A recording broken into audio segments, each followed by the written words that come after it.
I'm very happy to welcome Jon Leibowitz this morning. He's the Executive Director of the Northeast Wilderness Trust. And he's going to explain all of those words as we go on today. How are you doing, Jon? It's really good to see you. Good. I just wanted to show that, and Jon is based out of Montpelier, Vermont, and so I'm just sort of proudly wearing some colors today to honor that. And I'm actually in my office, which is amazing today. Oh, you're at your workspace. Yes. Yeah. Yeah. Wow, that's good. Well, you know, because you're probably surrounded by nobody, so it's you in a otherwise empty building. That's the way to go.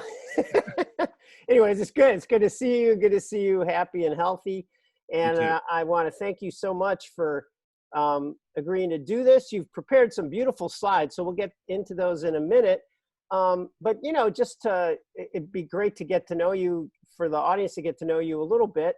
And here's my first question. So obviously all of these talks are focused on biodiversity. So are you a tree person? Are you a lake or pond person? How did you first get interested in nature and in doing this kind of work? I am a forest person. Forest person.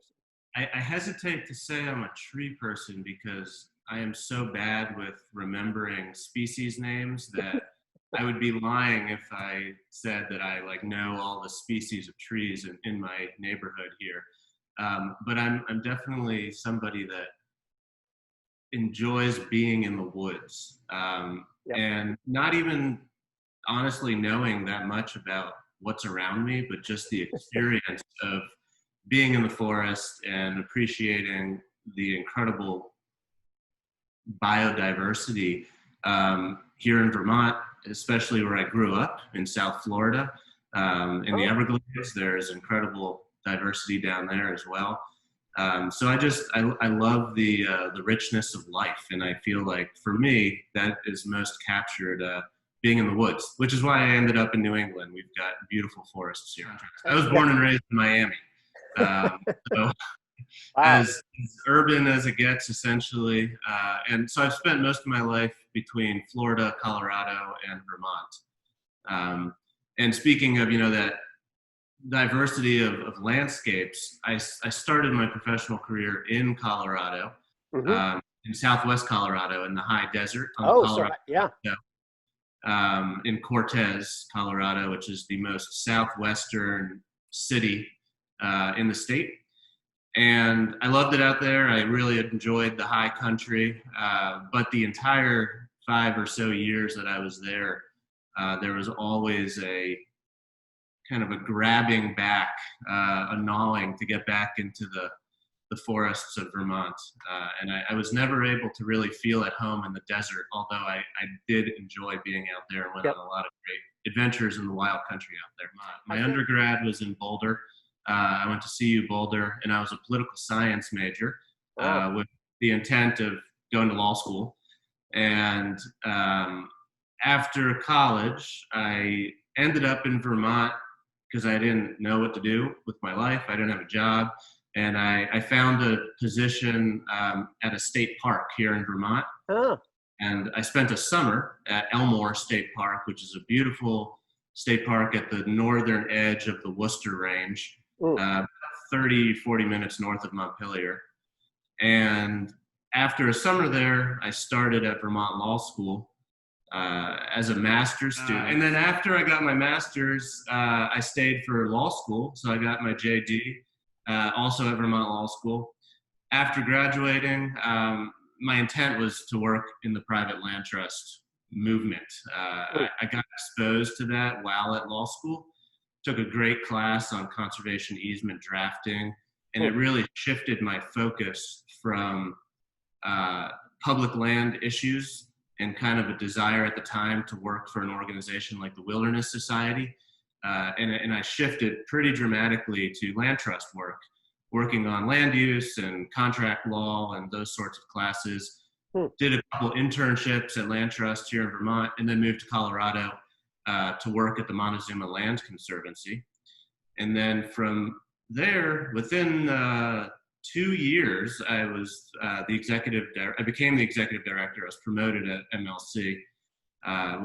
Did that job for 3 or so years, and then had an incredible opportunity to come back to Vermont, raise my family here, and get this job at Northeast Wilderness Trust. For people that aren't familiar with just what is a land trust, it's a weird word. Yeah.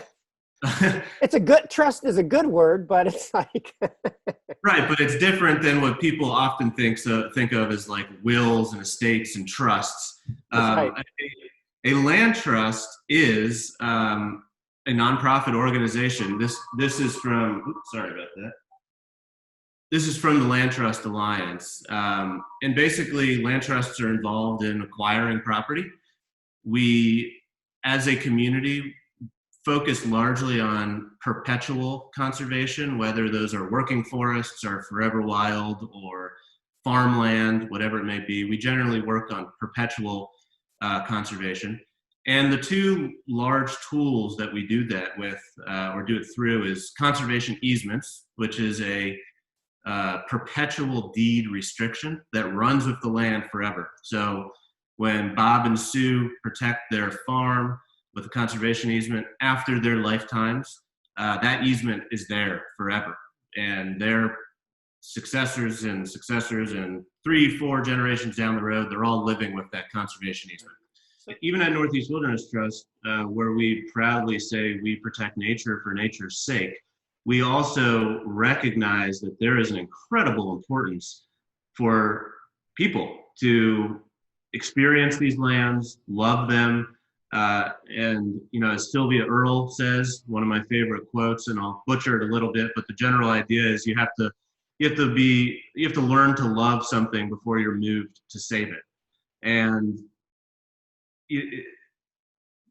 national parks, national forests, state parks, private land, it's only going to be around if we have people falling in love with these places and dedicating their lives to conserving them. So even when you're on the extreme edge like Northeast Wilderness Trust and conserving nature really for nature, we also really go out of our way to find ways to balance that mission with human experiences so people become advocates and defenders of what we're doing. I want to thank you so much for the beautiful slides and all the thought you put into this. And I really, it's been great connecting with you, and hopefully we can build something together going forward.